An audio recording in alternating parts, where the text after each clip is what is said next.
educational media as a medium to deliver pedagogy in action, by paying close attention to the art, function, and practice of media, prepares learning spaces as learning environments for activity to increase engagement with content, and directs learning-teaching relationships towards positive experiences. As technology changes, so does the way we deliver and process information. Elizabeth Ellsworth believes that employing media in teaching contexts will shape and amend the raw possibilities of movement, sensation, and thought by directing its pedagogic intent.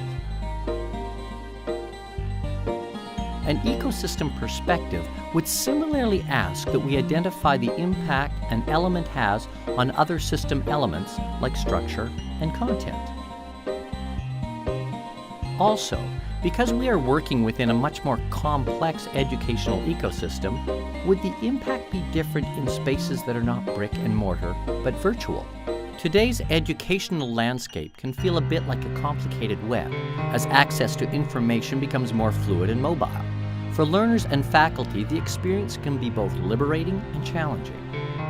As associative, one-to-many, instructional styles are giving way to more social and experiential approaches, and the expectation for technology use in instruction increases, faculty are asking, how is an educator to choose one format or type of technology over another?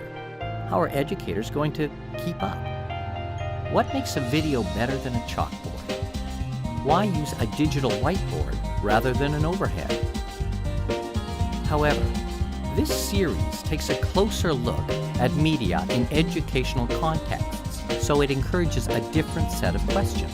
A media ecology perspective considers the relationship between what we teach and learn and how we teach and learn it. So we must instead consider the impact technology has on the learner experience and how to embed technology effectively in teaching. When is one format or type of technology more beneficial than another? How will media help learners keep up? What makes this video better than that chalkboard? Will replacing my overheads with a digital whiteboard improve the achievement of my course objectives? Now learners can engage with course materials online, in transit, and in all sorts of other to-be-discovered spaces and places. This must therefore be reflected in the way educators begin to think of delivering their material. When considering the entire ecology of learning and teaching that you participate in, three fundamental elements must be accommodated: content, structure, impact. These are the primary elements that comprise an ecosystem. Viewed another way, what Lambert Gardner whimsically calls the three interfaces of Adam is comprised of the sociosphere, aligned to the impact perspective, the technosphere, aligned to the content perspective, and the ecosphere, aligned to the structural perspective. Each of these ecology elements will be explored further in future series episodes.